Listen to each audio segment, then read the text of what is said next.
Yeah, sure, her children have been mean, have killed me an awful lot, but, you know, she herself didn't actually do anything, and we all heard the thing when it said that it wasn't actually her fault, that it was because of the fact that the children weren't brought up around her.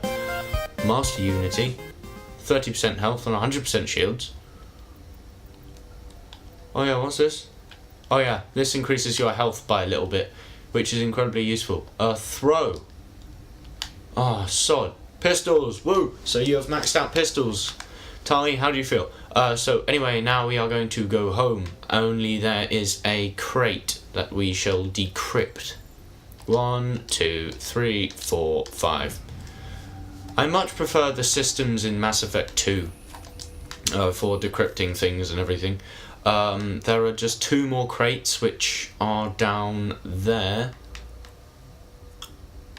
And so we're going to go and get those. So, yeah, see the crates. And then we're just going to go back to the Normandy. I'm just going to go home. That's pretty much how it works. 1, 2, 3, 4, 5. And I'm about to sneeze. Ugh. 1, 2, fudge. Is it worth it? Yeah, sure. I don't really use. Ooh, you had better be good. Scimitar, no. Reiko 4, no, not good. Okay, let's see if the medium armor is good. That's brilliant. And it looks the same. Oh, praise be, because I love the way that one looked. Wow, I'm really... Wait, did I not equip the new one? No, I didn't. Ah, this is for Turians. I can't equip that. Oh, but I can equip this. Please tell me that it still looks badass. Wow, that's the same stuff that Ashley was wearing. A little bit too... Looks a little bit too much like a raspberry cheesecake. For my tastes, anyway. But, you know, it's still decent. You know, it'll do its job as armour, which is more important than the way that it looks. And we also got to run around. Liara, over there, please. Thank you. I like the fact that you can order your squad mates around because it means that they can't get in your way. Well, they can get in your way. It's just much less annoying. So, where was I? Oh, yeah, things. I like running around when it's like this. So, what actually... where exactly do we go? Can't entirely remember where we come out.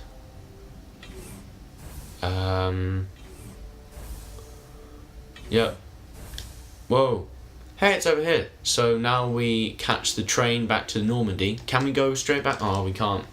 Just go by the map. So usually what I'd do is I'd go around that back entrance and I'd go to there and then I'd just sneak back around this way so I'd never encounter Ventralis or his men ever again. So I'd just be fine. Bum ba da da da dum ba da da da dum ba da da da dum ba da da da dum ba da da da dum ba da da da dum ba da da da dum ba da da da dum ba da da da dum ba da da da dum ba da da da dum ba da da dum ba da da dum ba da da dum ba da. Aww. Clickety click click. Things happening. Oh yeah, we're about to have a conversation, and then we're also gonna have a conversation with our crew. So we're gonna go around. We're gonna be like, "Hey man, how you doing?" And he's just be like, "I'm good, man. How are you doing?" And we'll just be like, "Yeah, that's good." So yeah,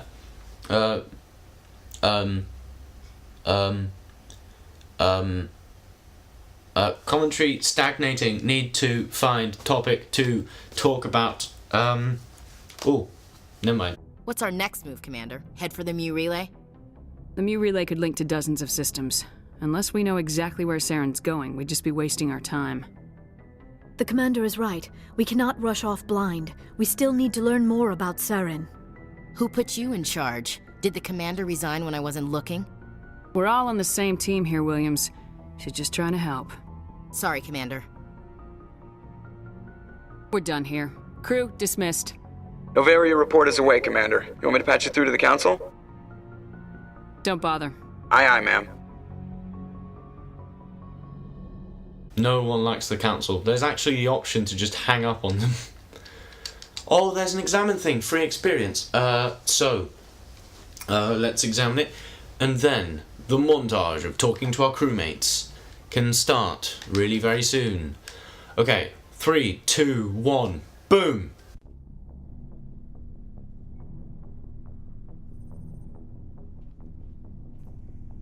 Do you have some time to talk now, Commander? Of course. Have a seat.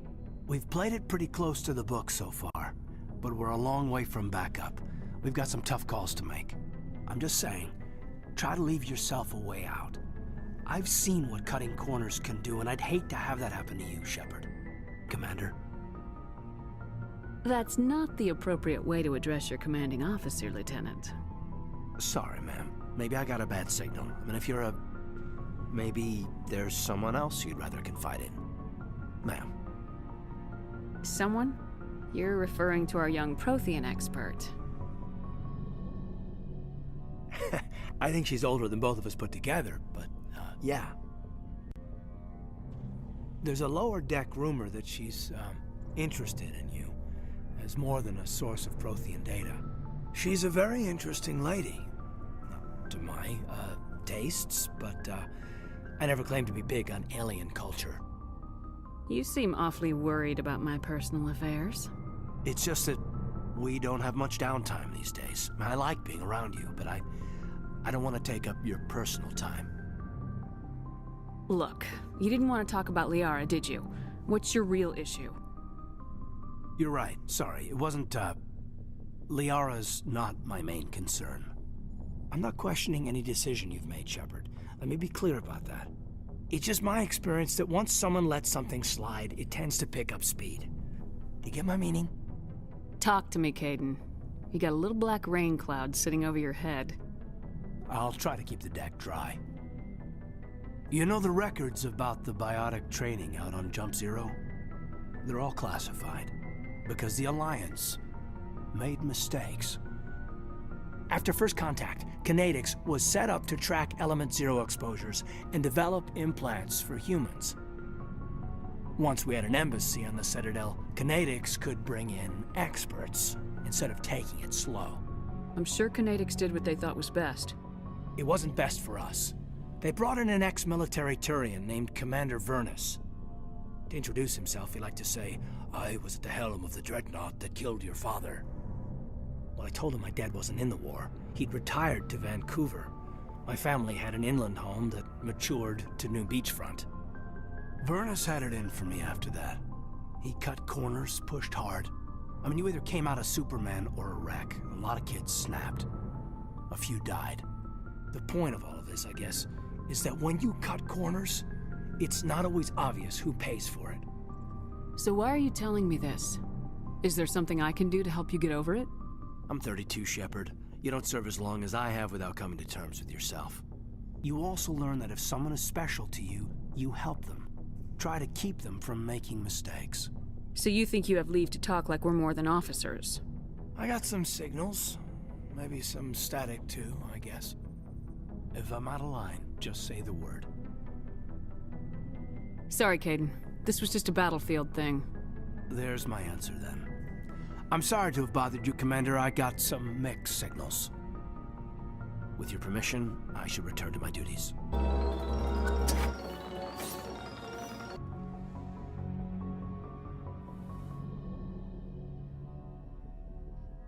If you are here to talk about Benezia's death, you need not bother. She brought it upon herself. Don't pretend it doesn't bother you. She was your mother. She was. But she was not. I prefer to remember Benezia as she used to be, before she was corrupted by Sovereign's power. The best of your mother lives on in you. Her determination, her intelligence, her strength. That is kind of you to say. I appreciate your concern, but I am fine. Benezia chose her path, just as I have chosen mine. I am with you until the end, Shepard. Maybe we could pick up where we left off. You were telling me about your interest in the Protheans. Actually, I think I was talking about my interest in you, and making a fool of myself in the process. As I said, I am not used to dealing with people, especially humans. I did not really know much about your species when we first met, Shepard. I found it hard to take humanity seriously. Your kind always seemed so rushed and high-strung. We don't have the luxury of time, and Asari can live for 1,000 years. We're lucky if we hit 150. That is true. At first I thought that was a weakness of your species.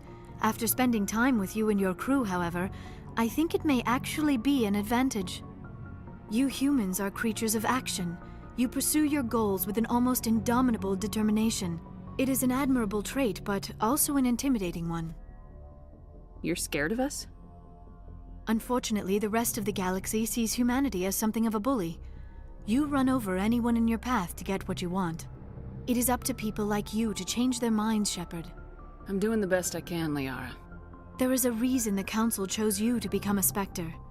They saw something special in you. The best of what humanity has to offer. I looked into your history.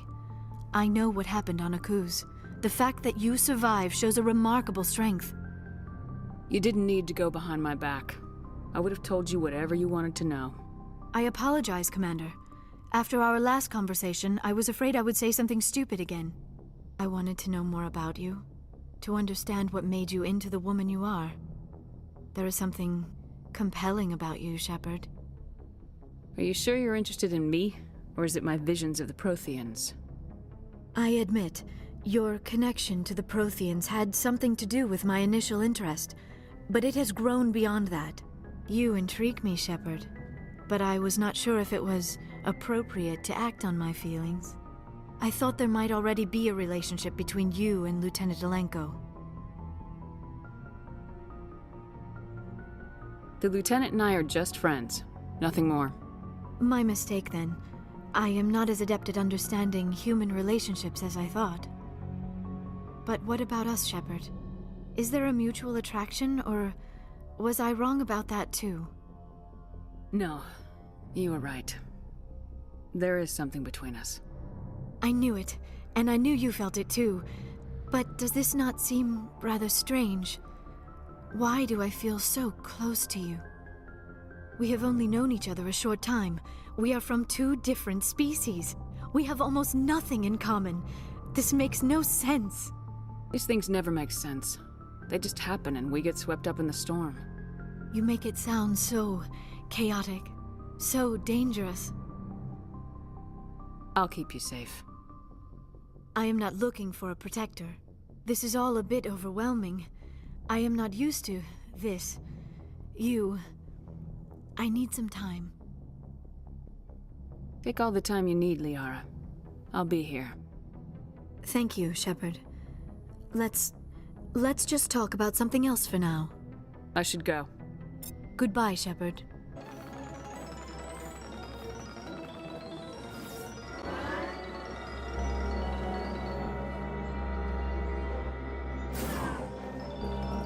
So, we've got Saren on the run.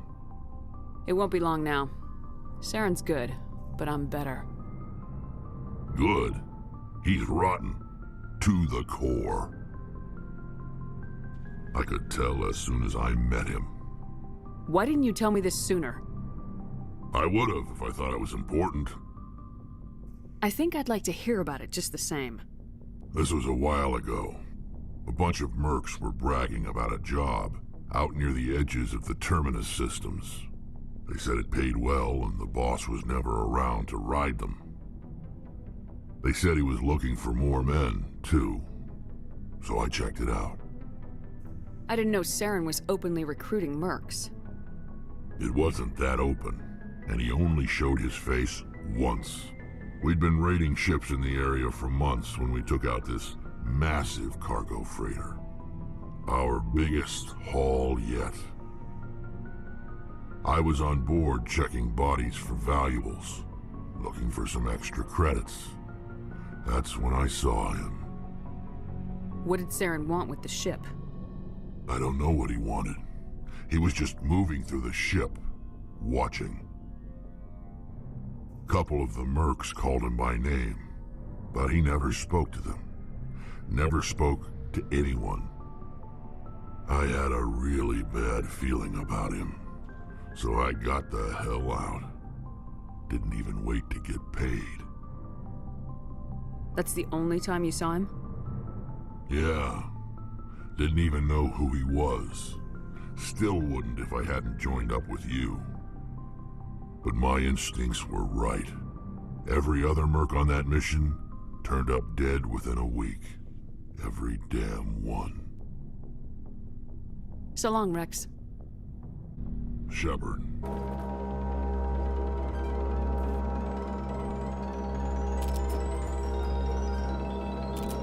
Commander? Do you have a few minutes to talk? One-on-one? Sure. I was just watching some mail from home. Oh, before I go, we saw Caden in a news vid about the Normandy. He's cute. Later, sis. Let's pretend this never happened. The damage is done, Williams. Oh, shoot me now. One of my sisters. That's Sarah, the youngest. What's up? You didn't come by to eavesdrop on family mail. Your family seems to be important to you. Yeah, we've always been close. Me and my sisters especially. With Dad on duty so much, I had to help Mom raise them. I was an only child, but I get the idea. At least one of my parents was always on duty. Yeah, military families, eh? With schedules like that, it's a wonder we ever have kids anymore. Things were tense between Sarah and me for a while. Then we bonded. Sounds like a story. Feel like sharing? Sarah got herself a boyfriend who wanted to go faster than she did, Mike. I didn't think he was a bad kid, just pushy. Lynn would send me these worried vid mails, and I'd tell her to relax. Where were you when this was going on? I was on active duty. Sarah's graduating high school this year. This was only a couple of years back. They were on Amaterasu. At the time, I was assigned to Chernobog. Same cluster, but a dozen LY away. Close enough to talk regularly, too far to make it back in an emergency. I couldn't afford a fast packet flight. If he really liked her, he wouldn't be pushy. Yeah, of course. If he didn't ask at all, I'd wonder if he thought Sarah was ugly. Damned if you do, damned if you don't. Mike thought they'd go for a romantic walk in the woods, 'cause he figured it was past time they did the deed. She levered Mike face first into a tree and left. Didn't have a scratch on her. Good thing Mom and Dad had us all learn some kind of self-defense. I took emergency leave and walked Sarah to school for a few days. You traveled all the way home to walk your sister to school. It was only a dozen light years, like a day's cruise. It's not like I was going to Earth or something. My last day out, Mike was waiting for us. Sarah had told her friends, so everyone at school knew what he did. He wasn't happy. I wanted to snap him in half, but Sarah gave me this look, this let me handle it, I need to do this alone look. She kept her cool, God bless her, as he screamed in her face. She just let him vent. Then he tried to punch her. I swear, she just flowed around him. Next thing I knew, he's face down on the sidewalk and there's blood everywhere. That's unbelievable. Sarah must be as good as you. Better. I'm more or less a straight-up puncher. When he swung, she wasn't there anymore, and he fell. She helped him stop the bleeding and had me call an ambulance. She told the paramedics he fell. Before they took him to the hospital, Mike touched Sarah's arm. I thought he was gonna end up on the ground again. But he hung his head, whispered, "I'm sorry," and started crying. And she hugged him. The Williams women are a decisive bunch, Commander. We do things when we're ready. Not before, not after. Your sister's something else. But you didn't mention your father at all. Was he on deployment? Dad always wanted to serve in space, but he wanted us to have real ground under our feet. He'd say, space is beautiful, but you can't raise a family there. I cannot rest from travel. I will drink life to the lees. All times I've enjoyed greatly, have suffered greatly, both with those that loved me and alone. For always roaming with a hungry heart, much have I seen and known, cities of men and manners, climates, councils, governments. I didn't know you liked classical literature. Ulysses was my dad's favorite poem. Every time he shipped out, he recorded me reading it. He had a dozen versions when he retired. Does he still like it? I sure hope so. I read it to his grave every time I go home. Dad passed on a few years back. He's probably still watching, though. You mean from wherever we go after death? Dead on, Skipper. He's with God now. That's not a problem with you, is it? That I believe in God? Your beliefs are your business. I'm your commanding officer, not your moral compass. I appreciate that, Skipper. I should get back to my duties. Didn't mean to take up so much of your time. Dismissed, Chief. Ma'am? Just before the montage continues, now I honestly don't know. Like, okay, spoilers, editing me, put up spoiler alert. For those of you who want to, like, help make a decision for me, because I'm going to ask you guys what you want me to do, then stay. But if you don't want to know anything, if you want to be completely blind, then leave. And I promise, this time, I promise to put up a warning when the spoiler alerts are over. Okay, so basically at Vermar you have to choose whether to kill Ashley or Kaidan. And I've always wanted, and I've always kind of preferred Kaidan. I've chosen Ashley before. I've chosen to save Ashley. I've always preferred to keep Kaidan alive. But she has a family. Like, she has sisters, and I never realised that. And now I don't really feel like I can, like, I'm not sure if I'm going to be able, I'm not sure if I'm going to be able to choose. Like, sure, she's a racist and stuff, but, like, if she stays in my crew, maybe that'll change, and, like, she has family, and I can't, like, take someone away from their family.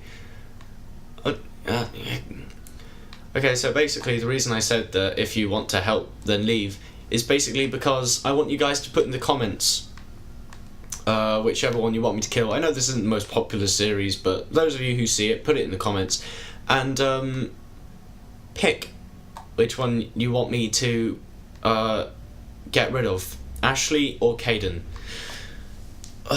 Because I'm not sure if I can actually make this decision anymore. I know that there are only virtual characters and stuff, but, like, still, like, the principle, you don't just take someone away from their family.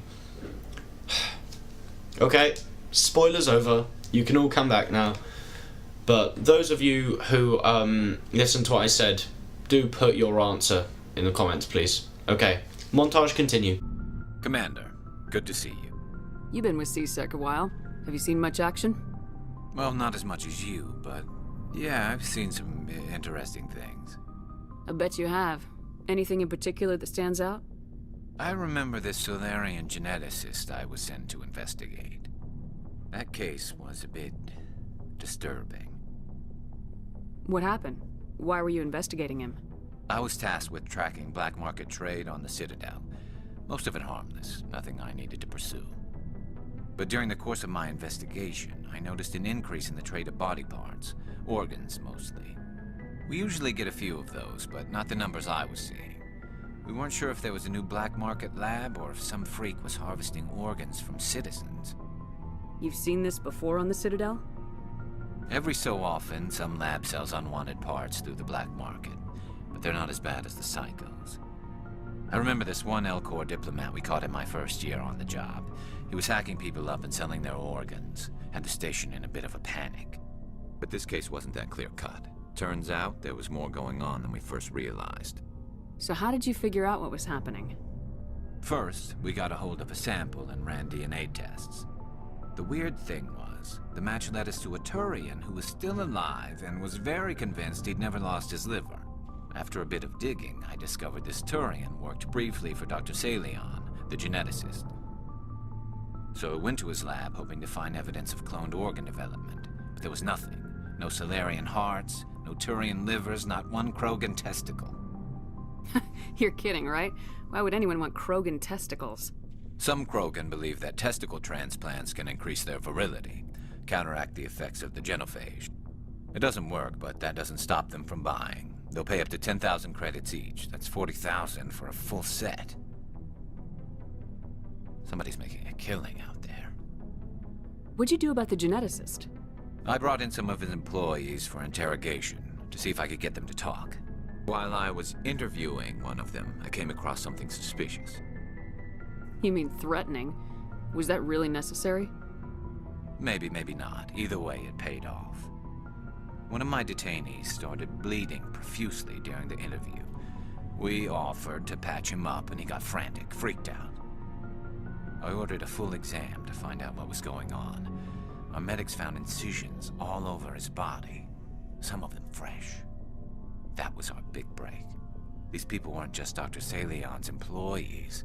They were test tubes. Walking, living test tubes. He was growing parts inside these people? Exactly. He cloned their organs right inside their own bodies. Then he harvested them and sold them off. Most of the victims were poor. He'd pay them each a small percentage of the sales, but only if the organs were good. Sometimes an organ wouldn't grow properly, so he'd just leave it in them. Most of them were a mess, but only on the inside, hidden so nobody could see it. I hope he got what he deserved. That's the worst part. We never caught him. Why not? What the hell happened? He ran, blew his lab, grabbed some of his employees, and headed for the nearest space dock. By the time I found out, his ship was already leaving. He threatened to kill his hostages if we tried to stop him. But you went after him anyway, right? I ordered Citadel Defense to shoot him down, but CSEC headquarters countermanded my order. They were worried about the hostages, worried about civilian casualties if the ship was destroyed so close to the Citadel. I told them those hostages were dead anyway. He just used them to make more organs, but they wouldn't listen. Well, you can't get them all. No, but letting him get away like that. All they had to do was disable that ship, stop him from running. Maybe the hostages die, maybe they don't, but at least we stopped the bastard responsible for it all. I suppose I can see both sides. But what's done is done. I suppose. Can't waste too much time worrying about it now. Just wish I could have stopped him. That's all. Do you have any idea what happened to Dr. Salion? I sent out feelers from time to time, hoping to find something. I thought I'd found him a while back. He changed ships and changed his name to Dr. Hart, his idea of a joke, I guess. I told the military, but they weren't convinced it was him. I got the transponder frequency for his new ship, but I just can't get anyone to check it out. I'll check out the coordinates when I get a chance. I was hoping you'd say that. But Commander, take me with you when you go. If it's Salion, I want to be there when you find him. Oh, hello, Shepard. Are you okay? I don't know. Your ship is amazing, and your crew's been really great to me. Especially your chief engineer. But I just sort of feel out of place. The Normandy runs so smooth it feels like we're not even moving. And the engines are so quiet. How do you sleep at night? I find it rather peaceful. Don't worry, you'll get used to it. But it's more than just the silence. This ship feels so empty. It's like half the crew is missing. Back home, I couldn't wait to go on my pilgrimage. I couldn't wait to get away from the crowds. Now that I'm out here, I kind of miss them. Sometimes we don't appreciate what we have till it's gone. That's true. I'm starting to wonder if that's what the pilgrimage is really about. It's given me a whole new perspective on my people and our culture. You know, there's always a few who go on their pilgrimages and never return. I always assumed something bad happened to them, but maybe they just wanted a different life. You do plan to return to the migrant fleet, right? I could never abandon my people, Shepard. I will go back eventually, but we have to stop Saren first. Otherwise, I might not have a home to go back to. I should go. See you later.